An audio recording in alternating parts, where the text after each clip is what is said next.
El título de mi presentación es El Salvador en la época de la diplomacia de las cañoneras.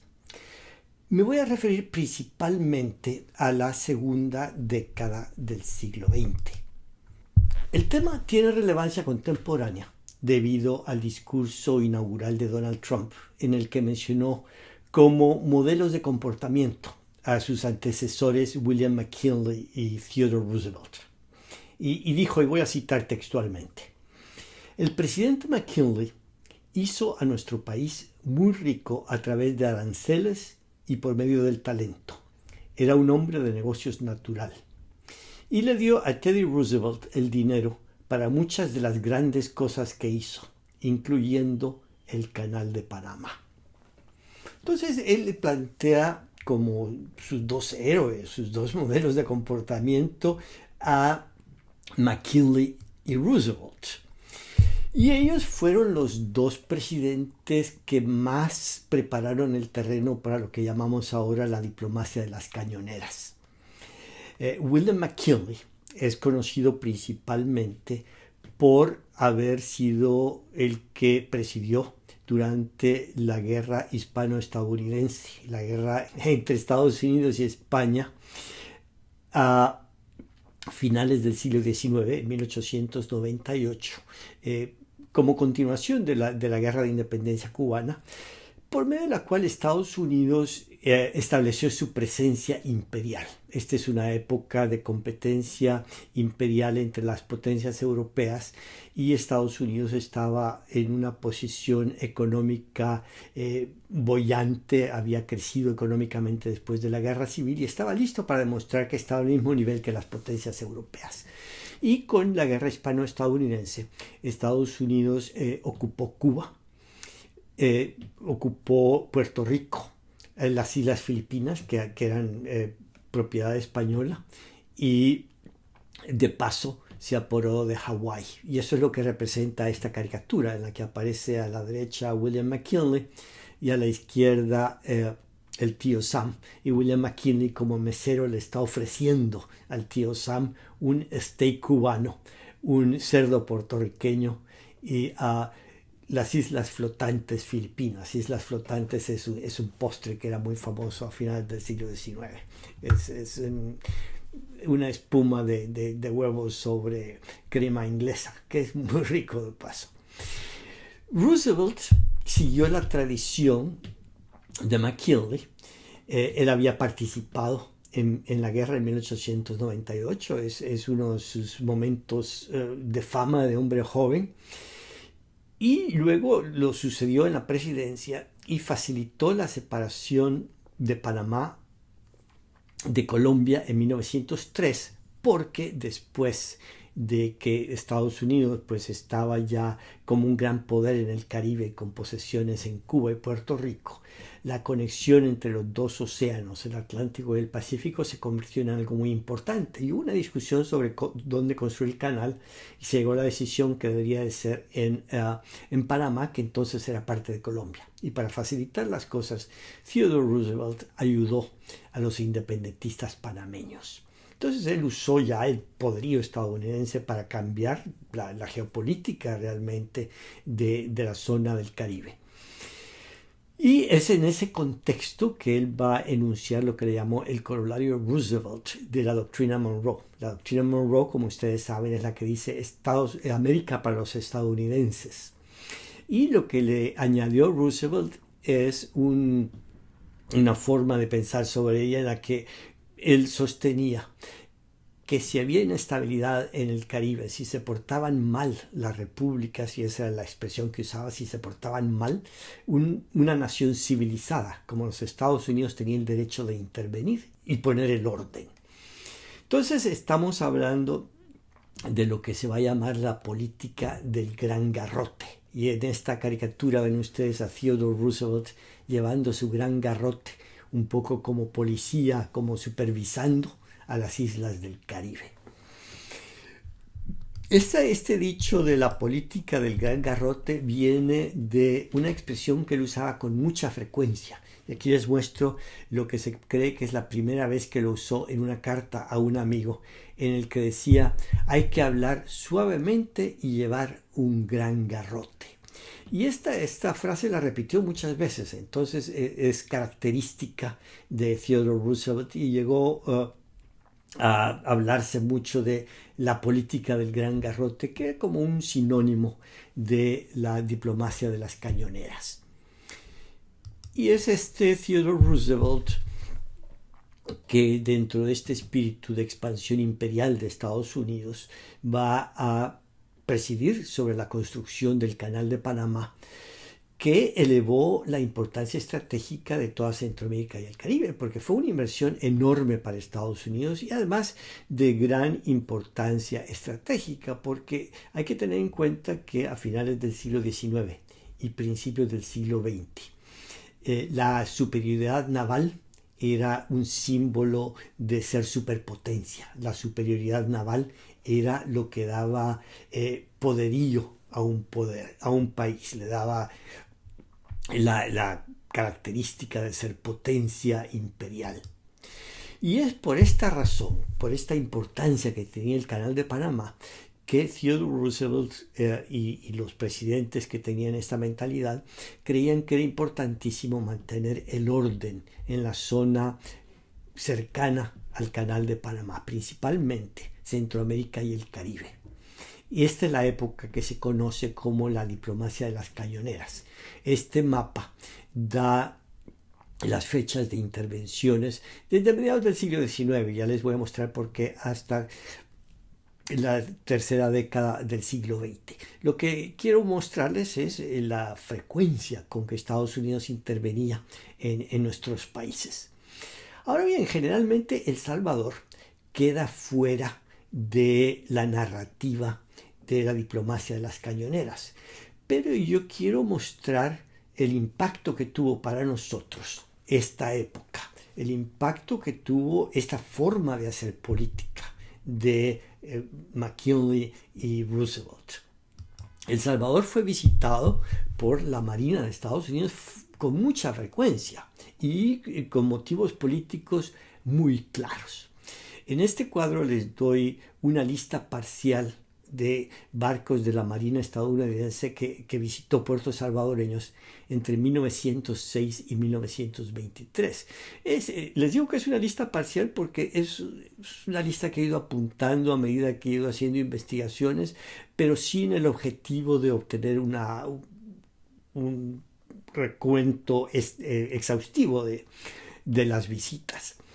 Ahora, como son muchas visitas, me voy a limitar a hablar de unas cuantas, las que he subrayado aquí en amarillo: 1906, 1912, 1913, 18, 19, 20, 21 y 23. Y creo que si les doy el contexto de cada visita, quedará en claro que su objetivo era influenciar la dirección de la política salvadoreña. Los despliegues de poderío de la Marina de Guerra de Estados Unidos eran muy persuasivos para los actores nacionales. Y ya van a ver cómo funcionó esto. Pero antes de empezar con la política de las cañoneras, quiero mencionar un antecedente importante de mediados del siglo XIX.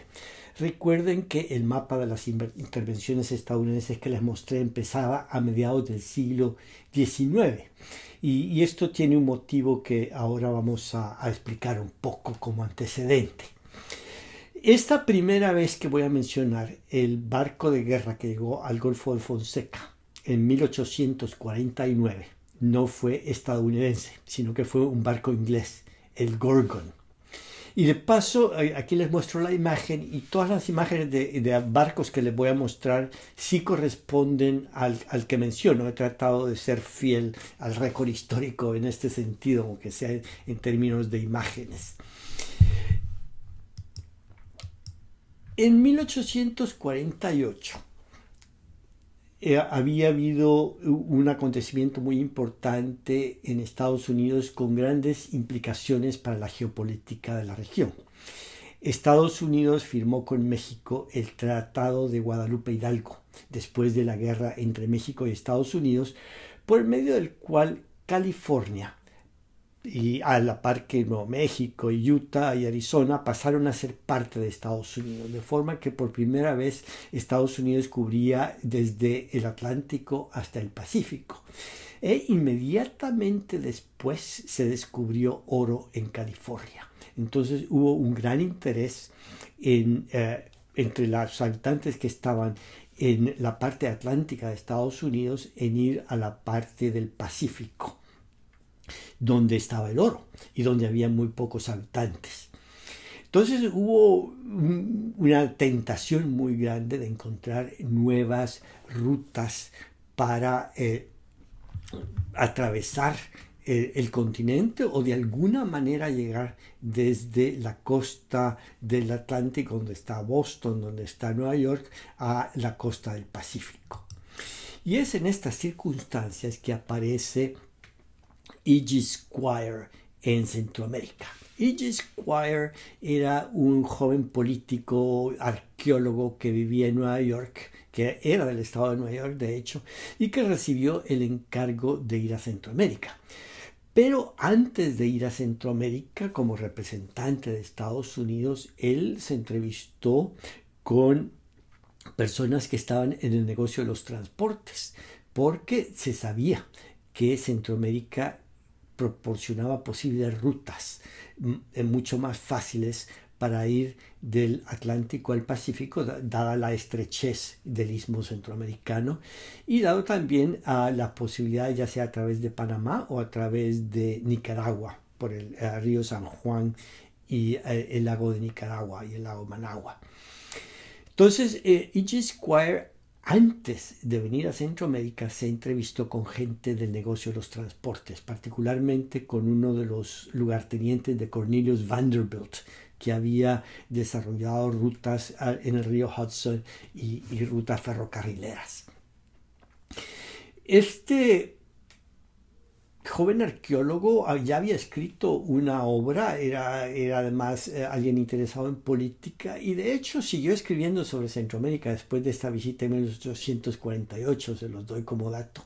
Yo creo que es el primer centroamericanista que hubo entre los académicos estadounidenses y sus obras son muy interesantes. Esta imagen del Puerto de la Unión viene de uno de sus libros. Pero en Centroamérica se encuentra a su gran rival, que pongo aquí a la derecha, Frederick Chatfield, que era el representante de Inglaterra, del Reino Unido, en Centroamérica, en una época en que el Reino Unido pues era el gran imperio y Estados Unidos realmente era un país muy joven que estaba creciendo. Y en esa época la reina Victoria, que presidía en un imperio realmente, tenía intereses en Centroamérica, en la costa de Belice, pues todo lo que es Belice, y la costa de la Mosquitia, donde había empresarios británicos, y el objetivo de Chatfield era proteger esos intereses británicos en Centroamérica, y él se había aliado con Carrera, el conservador que presidía en Guatemala, porque él consideraba que Carrera era el único hombre fuerte en Centroamérica que podía proporcionar estabilidad y a él eso era lo que le interesaba. Eso no le gustaba a los liberales en El Salvador. En El Salvador los liberales estaban muy en contra de Carrera. Y cuando llega Squire es muy bien recibido porque Squire representaba esa posibilidad de un país democrático de Estados Unidos como aliado. Y de hecho Squire cuenta en uno de sus libros de viaje su visita a Conchagua. Él fue primero al Puerto de la Unión y luego a Conchagua y fue recibido como un héroe, como el héroe del gran poder democrático del norte. Pero bueno, lo que más interesaba a E.G. Squire era la ruta a través de Centroamérica. Y este mapa que les presento a la derecha es un mapa que él trazó y que aparece en uno de sus libros y en uno de los despachos diplomáticos que mandó al Departamento de Estado. Y ahí él traza la ruta por el río San Juan hasta el Golfo de Fonseca, que él creía que iba a ser una ruta muy interesante para el transporte de estadounidenses del Pacífico, del Atlántico al Pacífico y viceversa. Entonces, para asegurarse de esta ruta, él se puso manos a la obra y fue a visitar Nicaragua y hizo tratados en Nicaragua, hizo tratados en Honduras y en El Salvador para asegurarse derechos a una ruta, que es pues lo que esperaban sus amigos en Estados Unidos. Bueno, nada de esto le gustaba a Chatfield. Esto significaba un desafío al poderío inglés en Centroamérica. Toda la costa atlántica de Nicaragua y la costa de la Mosquitia, pues para él para Chatfield, era pues parte de la zona que él se suponía que controlaba. Y es en estas circunstancias que Chatfield decide tomar acción y para hacer cumplir sus intereses, y dado que Salvador estaba haciendo tratos con Squire, él bloqueó el puerto de la Unión con el Gorgon, el barco que les presenté. Ahora, esto llevó a una confrontación entre Estados Unidos y Inglaterra, una confrontación diplomática que llevó a que se firmara el Tratado Clayton-Bulwer en 1850, que fue el primer tratado referente a una ruta de transporte a través de Centroamérica. Pero esto se los menciono porque indica el gran interés estratégico que empieza a tener Centroamérica una vez Estados Unidos va de costa a costa, por el hecho de que representaba una ruta de transporte. Y luego va a haber otro incidente muy importante que no lleva a visitas de barcos a El Salvador, por lo tanto no entra en esta plática, pero sí vale la pena mencionarlo, que es el incidente de William Walker en Nicaragua cuando tomó el poder William Walker. Son los dos grandes incidentes a mediados del siglo XIX de intervenciones extranjeras en Centroamérica. Pero luego Estados Unidos se va a distraer con su guerra civil y con el crecimiento interno. O sea que hasta finales del siglo XIX realmente hay menos interés de Estados Unidos en Centroamérica. No es que haya desaparecido, pero hay un interés menos intenso. Hasta 1898, como ya se los mencioné. Entonces podemos pasar rápidamente al siglo XX. La siguiente visita importante que he seleccionado para esta presentación es la del Marblehead en julio de 1906. ¿Con qué objeto va a llegar el Marblehead a Centroamérica? Recordemos el corolario Roosevelt que les mencioné de 1904.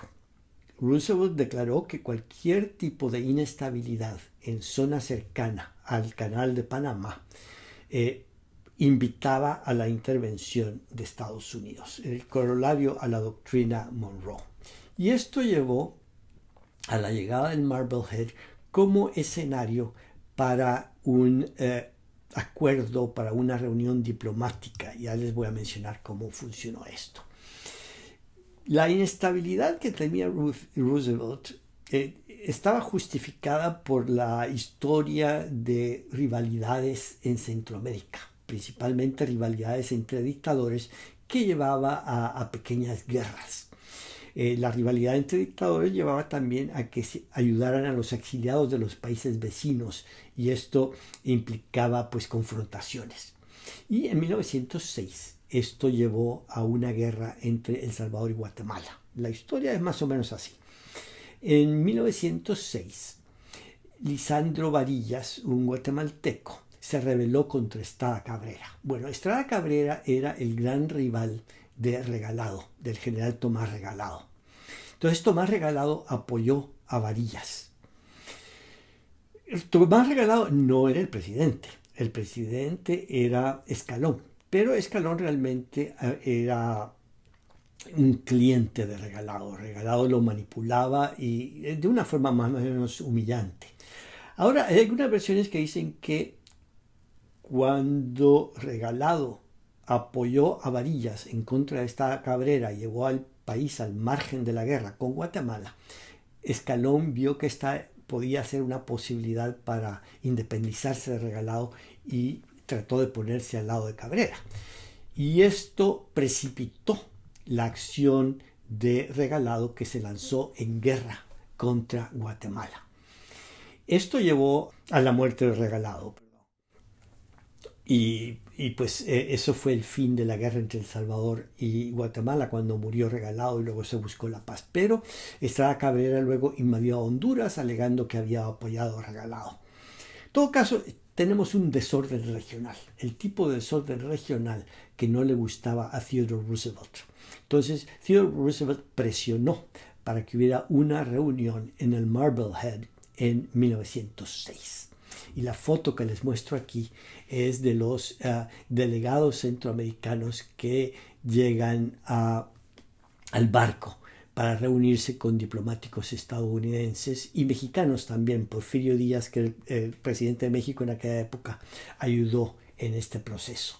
Y llegaron a un acuerdo, los acuerdos del Marblehead, que llevaban a finalizar las hostilidades, liberar prisioneros políticos y mayor control de los exiliados en cada país para evitar más desacuerdos. Ahora, esto no fue suficiente. En 1907 va a entrar en juego otra rivalidad, esta vez entre José Santos Zelaya de Nicaragua, que era el dictador de Nicaragua, Fernando Figueroa, que sucedió a Escalón, y Estrada Cabrera en Guatemala. Los pactos del Marblehead no fueron suficientes para acallar a esta gente y Zelaya empezó a intervenir en la política hondureña y invadió Acajutla en un intento para derrocar a Figueroa, que además ahora Figueroa era amigo de Estrada Cabrera. Las alianzas cambiaban constantemente.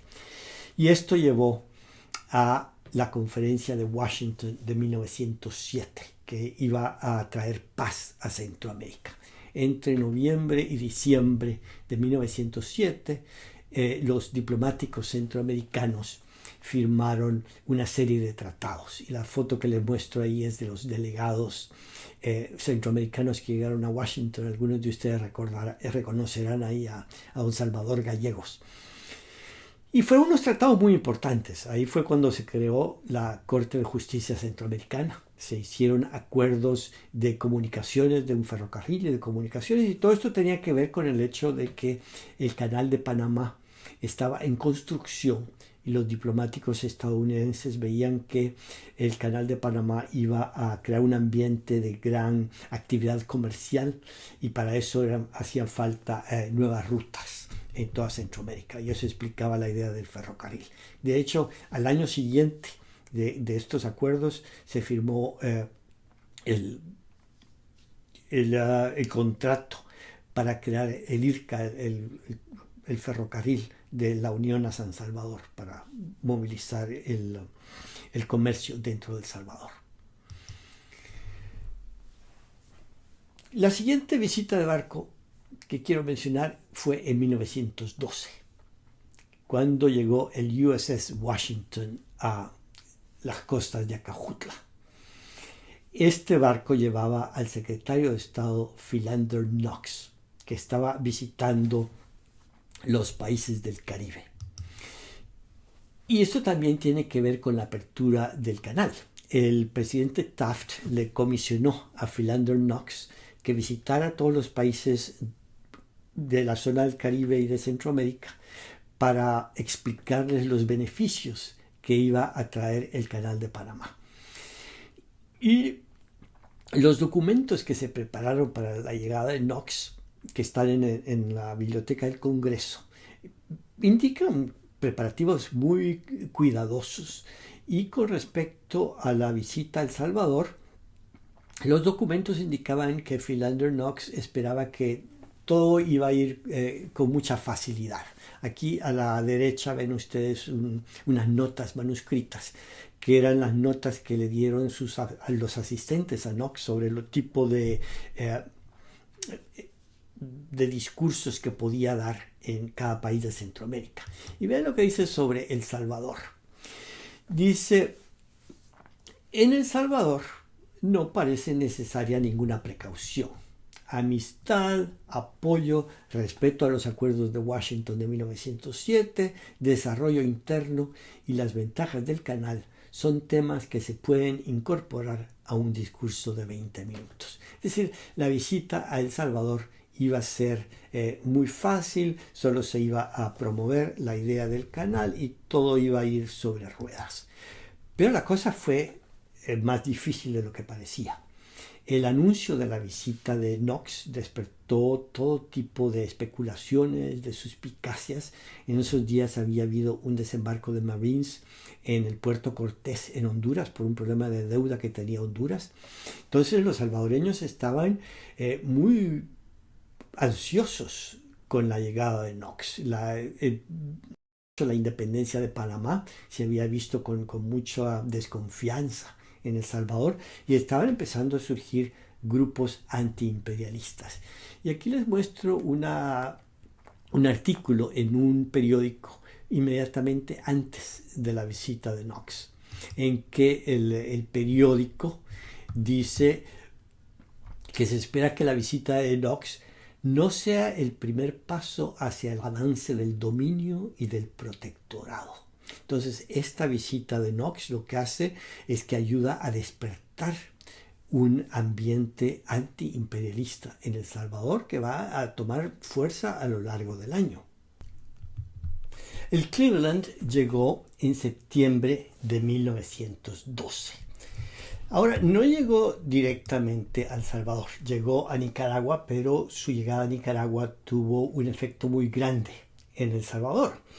Entre el 14 de agosto y el 15 de septiembre, el Cleveland y otros barcos más como el Denver, el California, el Colorado, desembarcaron en el puerto de Corinto, en Nicaragua, con cientos y cientos de infantes de marina con ametralladoras y artillería pesada. El representante de Estados Unidos escribió al Departamento de Estado que en El Salvador la respuesta a esa invasión a Nicaragua fue rápida y alarmante. Decía en su despacho, la población de El Salvador se levantó en señal de protesta. Ahora, esto fue un gran desafío para Manuel Enrique Araujo. No era solamente la inestabilidad de Nicaragua que había provocado esa invasión estadounidense, era realmente una revuelta en contra del gobierno de Nicaragua, que era un gobierno que había puesto ahí el gobierno de Estados Unidos. Sino que también ya había una atmósfera antiimperialista en El Salvador que se había empezado a ver desde la visita de Philander Knox. Y el diario de El Salvador empezó a dar informes sobre este descontento desde el principio. Y aquí les muestro una noticia en el diario de El Salvador que dice: últimamente los ánimos se han exaltado en esta capital al saberse la noticia de desembarco de marinos norteamericanos en tierra nicaragüense. Y en vez de confiar en la conducta patriótica de nuestro gobierno, algunos ciudadanos han organizado manifestaciones públicas en son de protesta. Y no fueron una o dos manifestaciones, y no solo en San Salvador, fueron manifestaciones en todo el país. Fue un periodo sumamente turbulento. Hubo boicot a los productos estadounidenses, hubo salvadoreños que viajaron a Nicaragua a luchar contra los Marines. La famosa Lucila Matamoros se dirigió a Nicaragua y terminó muriendo allá. El presidente Araujo está un poco entre la espada y la pared. Por un lado había esa gran agitación en las calles en San Salvador, y por otro lado él quería oponerse a la invasión estadounidense, pero sin provocar demasiado al gobierno de Taft. Y de hecho hubo algunos intercambios de notas diplomáticas con el gobierno de Taft que fueron muy provocadoras realmente. Y en este ambiente turbulento hubo varias visitas más de barcos estadounidenses a las costas de El Salvador, un poco como advertencia a Araujo. Aquí les muestro la noticia de dos visitas de la Anápolis, una en julio y otra en diciembre. En ambos casos se le recibía con agasajos, etcétera, pero se sabía que a lo que llegaban era a darle a entender al presidente Araujo que no se iban a tolerar demasiadas acciones en contra de los Estados Unidos. La siguiente visita importante de un barco fue en febrero de 1913, que llegó el Denver, que estaba en las costas porque había llevado a Marines a Nicaragua también, pero llegó en circunstancias muy particulares. Estamos hablando de los días posteriores a la muerte de Manuel Enrique Araujo, el asesinato de Manuel Enrique Araujo. Y el Denver llegó con una misión claramente política, a demostrar el poderío estadounidense y también a obtener inteligencia, averiguar qué es lo que estaba pasando.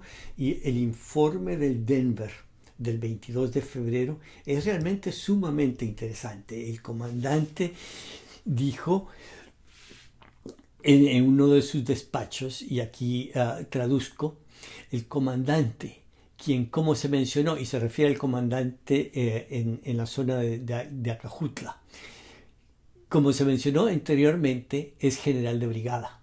Me informó hoy que esperaba que se declarara la guerra con Guatemala, posiblemente dentro de las próximas 2 semanas, que El Salvador estaba completamente preparado y que consideraba la victoria prácticamente asegurada, y que con toda probabilidad él estaría al mando de las tropas salvadoreñas en el campo de batalla, ya que el único oficial superior a él permanecería en la capital.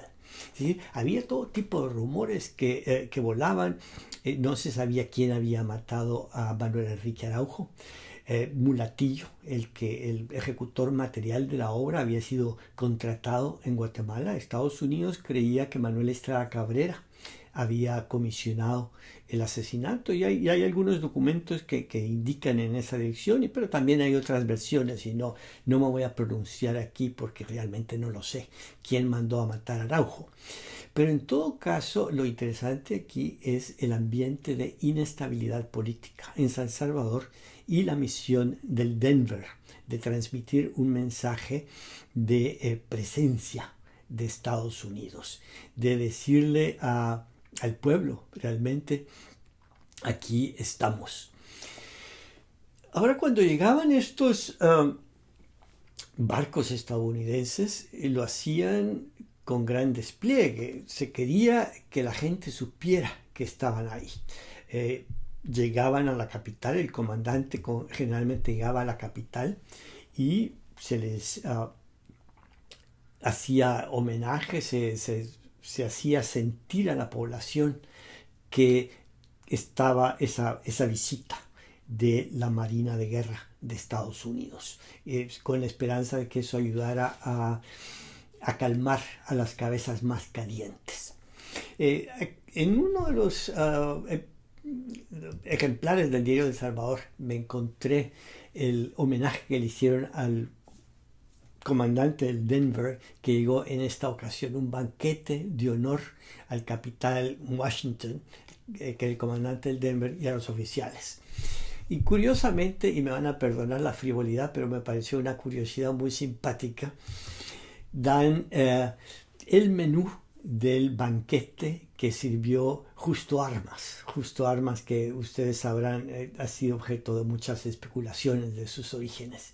Y nos dan el menú en francés, como se estilaba en aquella época para las cosas elegantes. Le dieron entre los entremeses jamón, salchicha, quesos italianos, una sopa de pollo, unos filetes de lenguado con ostras, filet mignon con salsa jardinera, vol au vent, ponche de ron, pavo con espárragos, ensaladas mixtas, quesos, fruta de temporada, budín de frutas, helado de fresa, licores vino tinto y blanco, champán. O sea que era un gran despliegue y querían que la gente lo supiera. Hay otras visitas en las que el presidente se paseaba por la ciudad con el comandante del barco de turno. porque ese era el objetivo. El objetivo era político, era una especie de performance de poder que llegaba a El Salvador.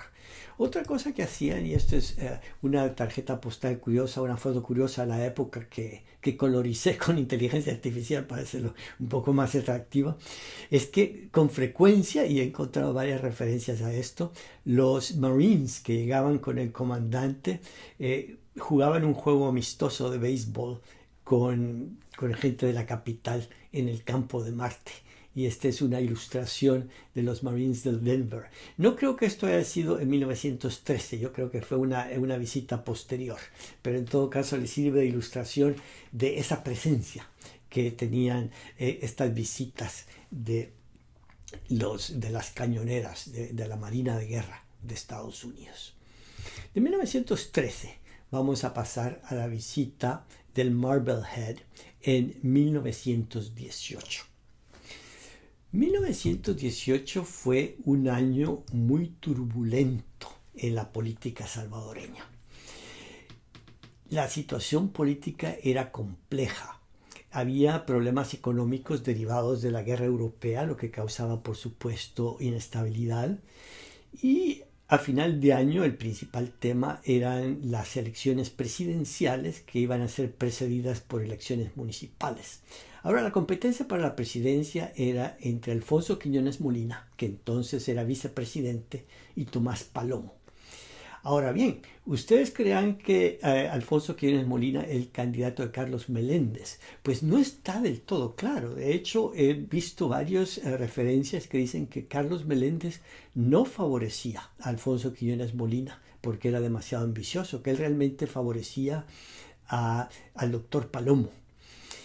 Y fue una campaña muy dura entre quiñonistas y palomistas. Es en esta ocasión que el doctor Quiñones fundó la Liga Roja, que era una especie de mano armada de su partido político. Las elecciones municipales fueron sumamente violentas, hubo muchos muertos. Entonces, en esas circunstancias estamos en diciembre de 1918. 4 días después de esas violentas elecciones municipales, Carlos Meléndez cayó gravemente enfermo y tuvo una parálisis parcial y el país se puso al borde del caos porque no había liderazgo, había esa competencia entre quiñonistas y palomistas. Y aquí tenemos un informe de la situación y de la razón por la que llegó el barco, la cañonera, a Estados Unidos, en un informe del representante de Estados Unidos, en el que dice que el señor Girola, que venía directamente de la casa presidencial, informó a la legación que la situación era muy seria desde el punto de vista militar y político, con la posibilidad de anarquía y guerra civil. El señor Girola, hablando en nombre de varios miembros del gabinete de gobierno, dijo que sería recomendable si un barco de guerra estadounidense se hiciera presente cerca de San Salvador. Y es así como llegó el Marblehead a la costa de El Salvador, a petición de miembros del gabinete, porque la situación era realmente anárquica. Se sentía que cualquier cosa podría ocurrir, porque esa competencia entre quiñonistas y palomistas era sumamente violenta. Es entonces que Carlos Meléndez, que estaba sumamente enfermo, depositó la presidencia en Alfonso Quiñones, que era el vicepresidente. Y siguiendo la Constitución, Alfonso Quiñones Molina entonces no podía ser candidato presidencial. Entonces hubo reuniones privadas entre políticos, se barajaron varias opciones y se decidió que el doctor Palomo se iba a retirar de la contienda y Jorge Meléndez de esta manera emergió como candidato oficial. Es decir, que Jorge Meléndez llegó a la presidencia no como el primer candidato, sino que un poquito por casualidad. Esta es la portada de Actualidades que dan la noticia de que la presidencia va a pasar al doctor Quiñones. Actualidades era una publicación un poco como el diario El Salvador ahora, era una publicación que pagaba el doctor Quiñones y que le hacía propaganda no a Carlos Meléndez, sino que al doctor Quiñones, que era sumamente ambicioso. La siguiente visita va a ser el año siguiente. El Cleveland llegó en octubre de 1919. Este informe que les muestro aquí del representante de Estados Unidos dice: tengo el honor de informar al Departamento de Estado que a través de la República ha surgido una situación de inestabilidad política. Las siguientes causas provocaron esta situación, y enumera un largo número de causas. Es un análisis político bastante penetrante. Y dice, entre otras cosas, que el descontento se debía en parte al resentimiento contra un impuesto de exportación a azúcar y café que no le había gustado a los terratenientes. A los terratenientes nunca les gustaron los impuestos. Críticas en la prensa. Al principio Jorge Meléndez dio una cierta libertad de prensa. El cambio al patrón oro puro, que provocó desavenencias con los bancos, porque los bancos perdieron algo de dinero. Había descontento en el campesinado y una sensación de que el país estaba a la deriva, que el liderazgo de Meléndez era débil. Y eso he leído varios comentarios un poco contradictorios, pero varios dicen que Meléndez era un poco débil de carácter. Ahora, Carlos Meléndez, que estaba muy enfermo desde el año anterior, se había venido aquí a Nueva York y murió en una clínica en Rochester. Y se murió. Y los Estados Unidos decidieron enviar al Cleveland con el féretro de Carlos Meléndez. O sea que la llegada del Cleveland se debió a el deseo de Estados Unidos de manifestar su apoyo a Carlos Meléndez llevándole el féretro de su hermano, el cadáver de su hermano. Y fue con una comitiva salvadoreña, inclusive, por supuesto, la esposa de don Carlos. Entonces, y esto está en la correspondencia, fue una decisión del Departamento de Estado de aprovechar la coyuntura para demostrarle apoyo a Jorge Meléndez. Esto era muy importante porque Jorge era más pro-estadounidense de lo que había sido Carlos. Carlos había sido cercano a Araujo, tenía un poco la misma base política entre los que se contaban muchos antiimperialistas, y había denunciado el Tratado Chamorro-Bryan, el tratado entre Nicaragua y Estados Unidos durante la ocupación, ante la Corte Centroamericana de Justicia. Y de hecho este fue el fin de la Corte Centroamericana de Justicia, la corte que se había creado durante los tratados de 1907 en Washington. Y una carta particular que me he encontrado indica lo que sentía Meléndez con esta llegada del féretro de su hermano. Y dice: el envío del cadáver en la forma honrosísima que te manifiesto, esta es una carta a un amigo, ponen de relieve las buenas y cordiales relaciones de amistad existentes entre El Salvador y aquella poderosa nación, y dan tremendo mentiz y desesperanza a los interesados en admitir un estado de cosas diferentes o en pretenderlo para el logro de sus cálculos aviesos. Jorge Meléndez interpreta correctamente que la llegada del Cleveland era una forma de apoyo y una forma también de disuasión a la oposición dentro de El Salvador. El Tacoma llegó a Acajutla en mayo de 1920. Los motivos de descontento del año anterior continuaban presentes. Había varios focos de descontento. El unionismo estaba resurgiendo gracias a la cercanía de 1921, el centenario de la independencia. Y había un fuerte movimiento unionista que se identificaba también con el anticaudillismo. Había unionistas en Guatemala también que se estaban rebelando en contra de Estrada Cabrera. Y el 28 de febrero de 1920 hubo una fuerte manifestación de estudiantes universitarios. Y lo que ellos gritaban es interesante. Gritaban muerte a Estrada Cabrera, mostrando solidaridad con los guatemaltecos. Pero también gritaban viva a Arturo Araujo, al que veían como un prominente político que iba a ser diferente al caudillismo de la dinastía. Ahora la policía atacó esa manifestación. 3 días después hubo un complot de Arturo Araujo.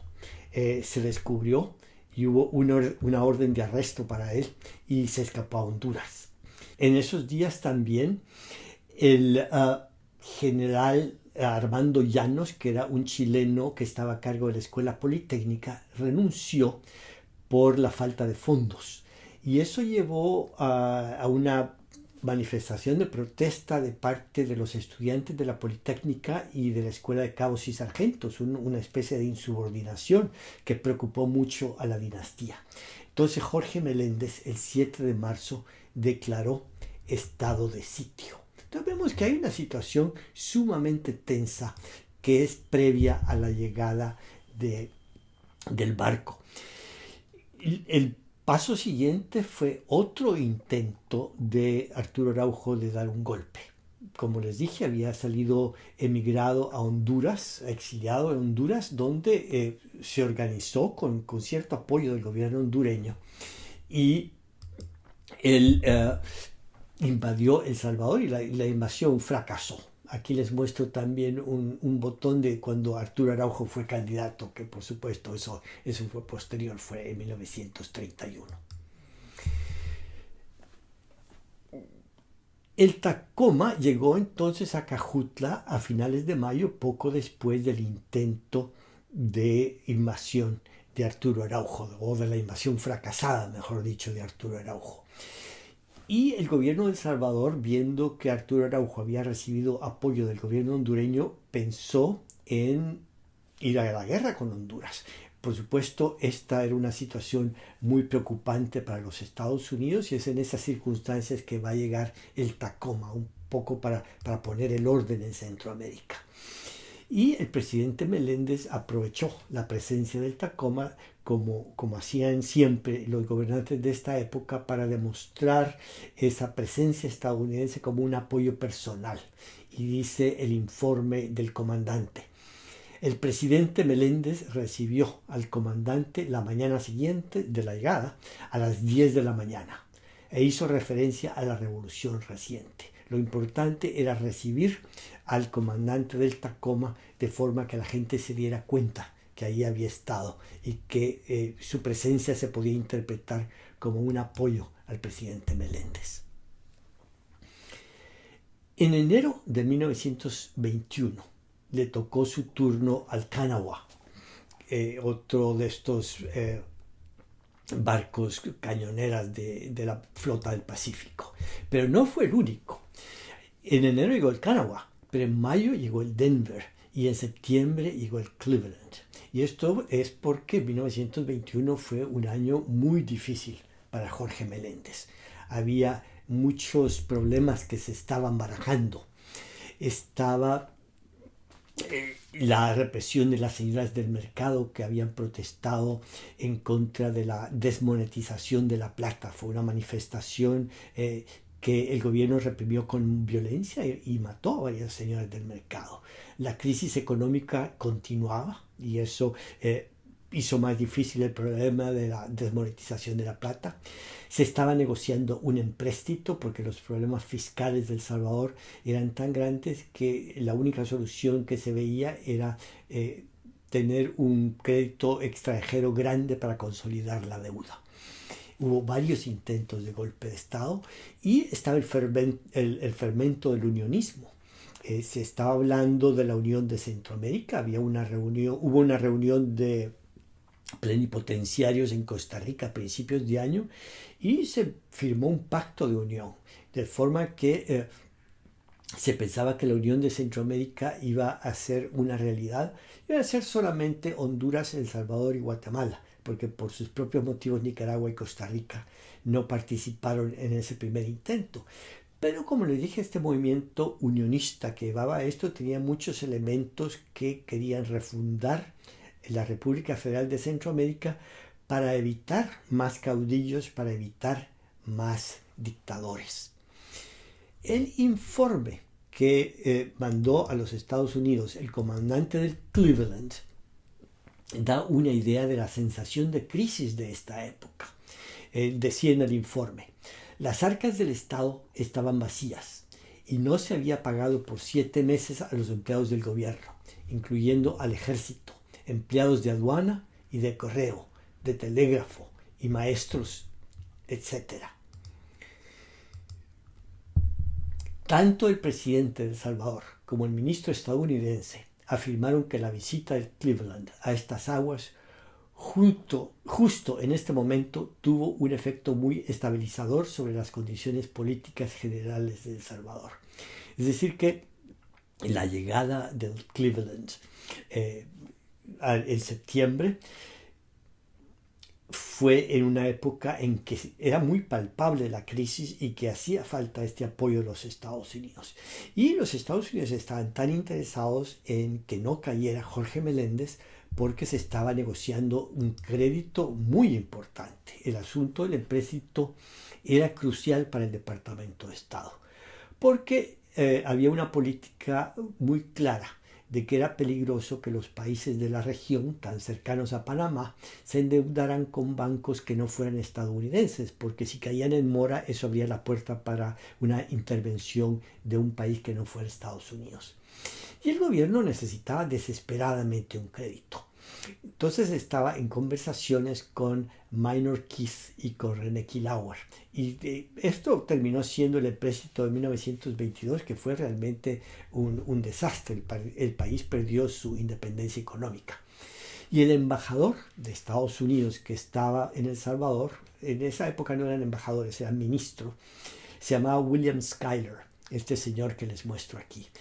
Pero luego he descubierto que él no era parte inocente en las negociaciones que se suponía que iba a ser entre la banca estadounidense y el gobierno salvadoreño. Él fue participante en la compra de bonos salvadoreños. Si ven, he puesto yo a la derecha un informe de los tenedores de bono durante la época posterior a la Gran Depresión, cuando el gobierno había dejado de pagar en 1937, ya en la época del presidente Martínez.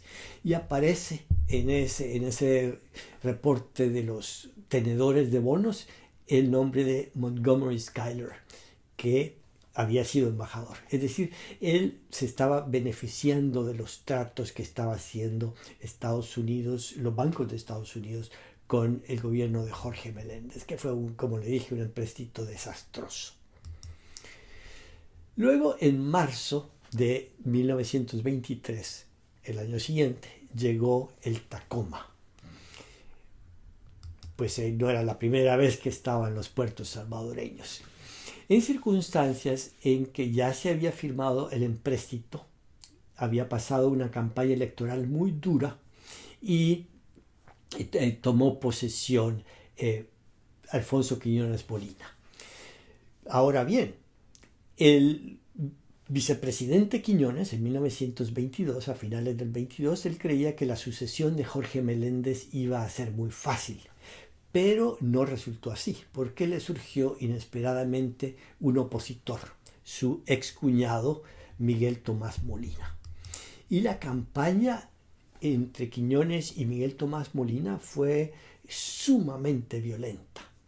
Los miembros de la Liga Roja, que eran los civiles que apoyaban a Quiñones, una especie de escuadrón, atacaban a los seguidores de Miguel Tomás Molina.